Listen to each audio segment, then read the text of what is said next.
मैं doctor Gabriel Khan से आचार्य राजनीति विज्ञान राजकीय महाविद्यालय अजमेर। हमारा जो विषय था वो था थॉमस हॉब्स। थॉमस हॉब्स तृतीय वर्ष में पेपर 1 है MDS यूनिवर्सिटी। थॉमस हॉब्स में हम जो कर रहे थे थॉमस हॉब्स के राजदर्शन की आलोचनाएं, जिसमें हमने 3 प्रकार के विद्वानों के शब्द देखे थे। 3 प्रकार के जो विद्वान हैं उनके विचार देखे थे जिन्होंने थॉमस हॉब्स के राजदर्शन की आलोचना की थी। तो कल हमने देख लिया था, परंतु फिर भी मैं आपको इन तीनों विद्वानों के विचार दोबारा एक बार बता दूं। 3 विद्वान कौन कौन से थे? पहले जो विद्वान थे जिन्होंने इसकी आलोचना की थी वो थे क्लैरेंडेन ने क्या कहा था इन्वर्टेड कॉमास में? हॉब्स की पुस्तक जला देनी चाहिए। हॉब्स की जो पुस्तक है उसको जला देना चाहिए। हॉब्स की पुस्तक जला देनी चाहिए।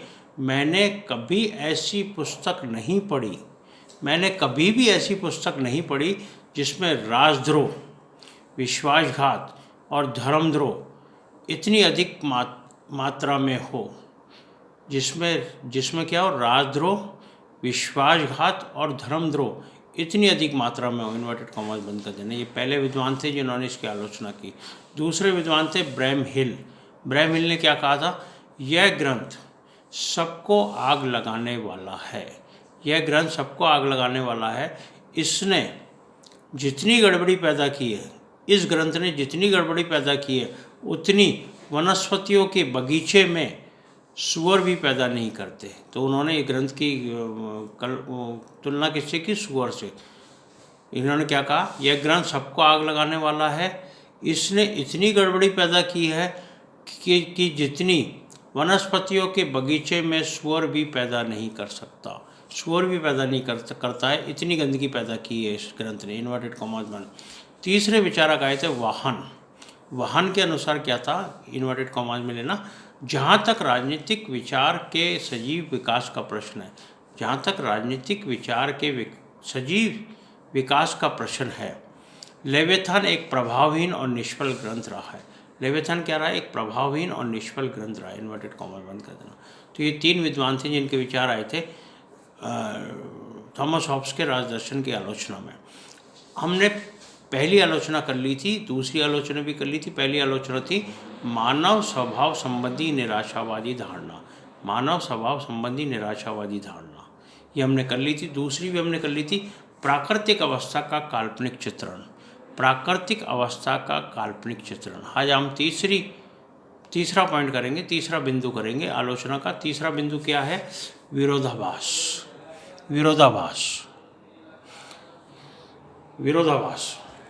हॉब्स के विचारों में विरोधाभास पाया जाता है। हॉब्स के जो विचार हैं उसमें विरोधाभास पाया जाता है। हॉब्स के विचार एक प्रकार के नहीं है, उसमें विरोधाभास पाया जाता है। क्यों पाया जाता है? क्योंकि एक और तो वह निरंकुशतावाद का समर्थन करता है। एक और तो वो क्या कर रहा है? निरंकुशतावाद का समर्थन करता है। और दूसरी ओर उसके विचारों में व्यक्तिवाद के तत्व भी मौजूद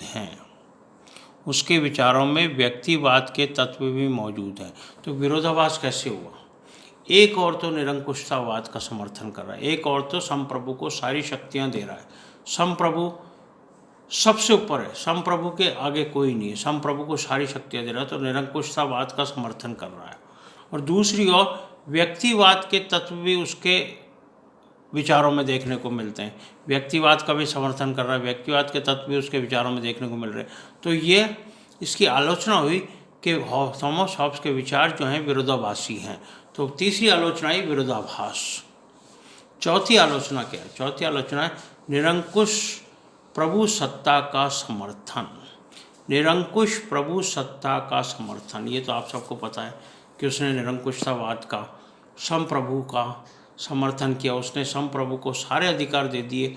संप्रभु के आगे कोई नहीं है, संप्रभु के ऊपर कोई नहीं है, संप्रभु सबसे ऊपर है। तो निरंकुशतावाद, प्रभु सत्ता का समर्थन। हॉब्स ने निरंकुश प्रभु सत्ता का समर्थन किया था।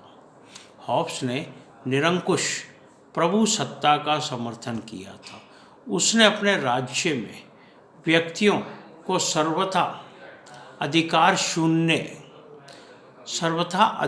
शून्य करके लेवियथान की दास्ता के पाश में जकड़ दिया। क्या किया हॉब्स ने? क्यों निरंकुश प्रभु सत्ता का समर्थन आलोचना आई? क्योंकि हॉब्स ने निरंकुश प्रभु सत्ता का समर्थन किया था। उसने क्या किया था? उसने राज्य में व्यक्तियों को अधिकार शून्य, उनके पास किसी प्रकार का कोई अधिकार नहीं है, अधिकार शून्य, जीरो, कोई अधिकार नहीं है, अधिकार शून्य करके लेवियथान, जो उसका ग्रंथ का नाम है, लेवियथान की दास्ता के पाश में जकड़ दिया था। लेवियथान की दास्ता के लेवियथान की दास्ता के पाश में जकड़ दिया था। तो व्यक्तियों को क्या कर दिया था? अधिकार शून्य, व्यक्ति के पास किसी प्रकार का अधिकार नहीं है। सारा अधिकार किसके पास है? संप्रभु के पास है। तो संप्रभु के पास, इसलिए उसने निरंकुश प्रभु सत्ता का समर्थन किया। ये आलोचना बनी उसकी कि उसने निरंकुश प्रभु सत्ता का समर्थन किया। उसने संप्रभु को सारे अधिकार दे दिए और व्यक्ति को अधिकार शून्य कर दिया। नेक्स्ट आता है, राज्य और सरकार में किसी भी प्रकार का अंतर नहीं। राज्य और सरकार में किसी भी प्रकार का अंतर नहीं किया उसने, किसी भी प्रकार का अंतर नहीं किया। हॉब्स ने राज्य और सरकार को एक ही माना था। हॉब्स ने राज्य को और सरकार को एक ही माना था। उसने तो केवल संप्रभु की बात की थी, तो राज्य और सरकार को एक ही माना था। परंतु आधुनिक युग में राज्य और सरकार में अंतर होता है। आधुनिक युग जो है उसमें राज्य और सरकार में अंतर होता है, क्योंकि सरकारें निरंतर बदलती रहती है। राज्य तो वही का वही रहता है, परंतु उसमें जो सरकारें हैं वो निरंतर बदलती रहती है। कभी एक सरकार आती है, कभी दूसरी सरकार आती है, फिर पहली आ जाती है, फिर दूसरी आ जाती है। तो सरकारें तो निरंतर बदलती रहती है, परंतु राज्य तो एक ही रहता है। तो उसने राज्य और सरकार में किसी प्रकार का कोई अंतर नहीं किया। उसने राज्य और सरकार को एक ही माना, जबकि सरकारें बदलती रहती है, राज्य एक रहता है। तो उसने राज्य और सरकार में कोई अंतर नहीं किया। उसने केवल संप्रभु को सारी शक्तियाँ प्रदान कर दी। तो ये आलोचना बनी कि राज्य और सरकार में कोई अंतर नहीं है। और लास्ट आलोचना आती है इसकी, राज्य की रचनात्मक भूमिका का अभाव।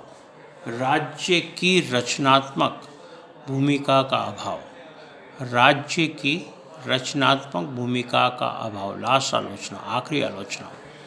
हॉब्स राज्य को कोई रचनात्मक कार्य नहीं सौंपता है। हॉब्स ने राज्य को किसी भी प्रकार का कोई रचनात्मक कार्य नहीं सौंपा है।